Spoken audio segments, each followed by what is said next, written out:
Hello guys, आप सभी का वेलकम है क्विक स्टडी जियो चैनल पर।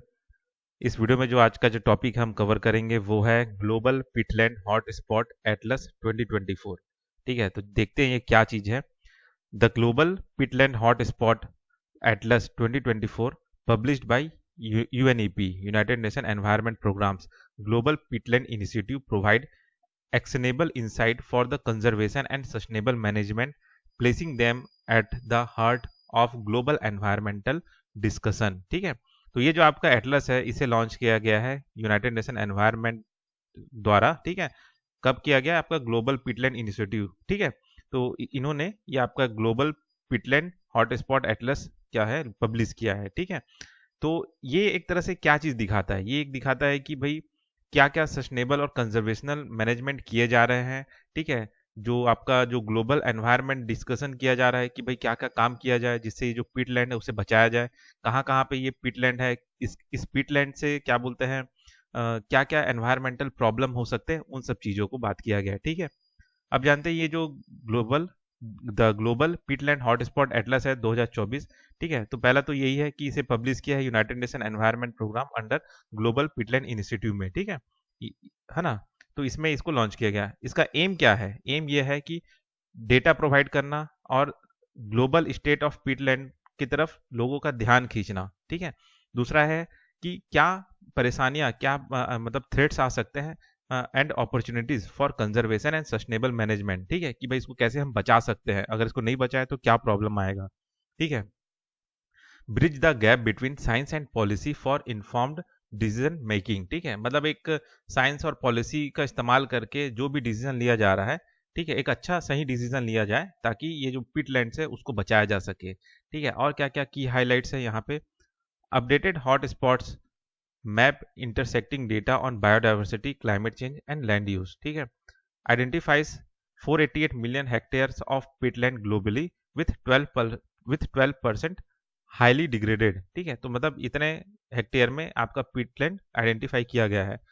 पिटलैंड जो होता है एमिट करता है, अभी जो हर साल एमिट कर रहा है 1941 metric ton carbon dioxide per year emit कर रहा है। किस वजह से? Due to human activity. ठीक है, तो ये मेन प्रॉब्लम है, जो ये कार्बन डाइऑक्साइड हर साल इतना सारा मेट्रिक टन ये जो पिटलैंड है एमिट कर रहा है ह्यूमन एक्टिविटी की वजह से। ये एक तरह से ग्लोबल एनवायरमेंटल डिस्कशन का काम है। ठीक है, अब जानते हैं ये जो पिटलैंड है ये क्या होता है। पिटलैंड क्या है कि एक तरह का वेटलैंड इकोसिस्टम है जहाँ पे जो जो कि कैरेक्टराइज्ड है by waterlogged condition that slow the decomposition of plant material leading to the formation of peat soil. मतलब जमीन जो रहेगा ना उसके ऊपर जो काला कलर का एक तरह से मिट्टी का जो लेयर रहेगा, ठीक है, डिकम्पोज। ठीक है, तो ये जो काला मिट्टी का जो लेयर है ये एक तरीके से क्या है, आपका ऑर्गेनिक मैटर है। ठीक है, किस चीज का ऑर्गेनिक मैटर है? मतलब ये आपका जो पेड़ वेड़ रहते हैं ना, पेड़ पौधे जो है वो सड़ रहे होते हैं। ठीक है, जो कि इनकम्प्लीट डिकम्पोजिशन रहता है, पूरी तरह से नहीं सड़े रहते। ठीक है, इनकम्प्लीट डिकम्पोजिशन रहता है ऑर्गेनिक मैटर का।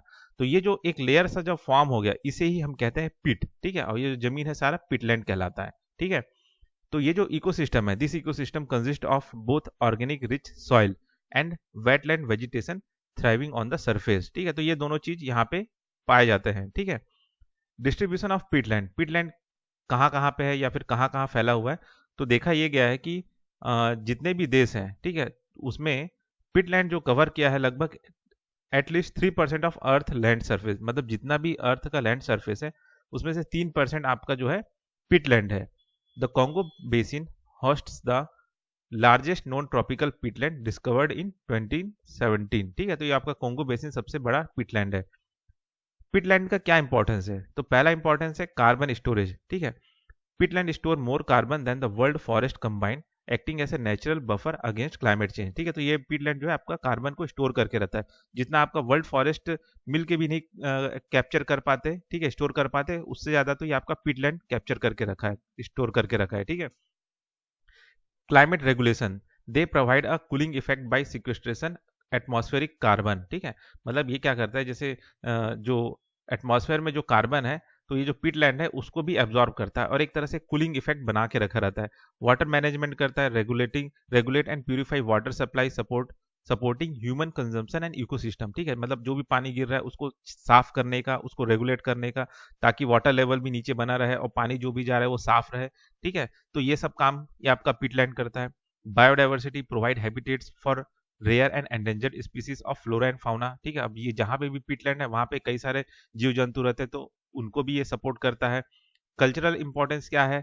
Preserve archaeological and cultural heritage due to their waterlogged condition. ठीक है, लाइवलीहुड, तो लाइवलीहुड मतलब कैसे यहाँ पे कोई जीवन यापन करता है, तो जो भी लोकल कम्युनिटीज है, ठीक है, वो यहीं पे इन सब चीज़ों के ऊपर निर्भर रहते हैं। ठीक है, उसका जो इकोसिस्टम सर्विस है, रिसोर्सेस है, तो जो लोकल कम्युनिटीज हैं वो इस पिटलैंड पे निर्भर रहते हैं अपने खान पान को लेके, ठीक है, अपना रोजी रोटी को लेके। ठीक, तो ये सारा लाइवलीहुड भी एक तरह से पिटलैंड पे डिपेंड रहता है। ठीक, तो ये है आपका ग्लोबल पिटलैंड हॉटस्पॉट एटलस 2024। तो इस वीडियो में बस इतना ही, फिर मिलते हैं नेक्स्ट वीडियो में।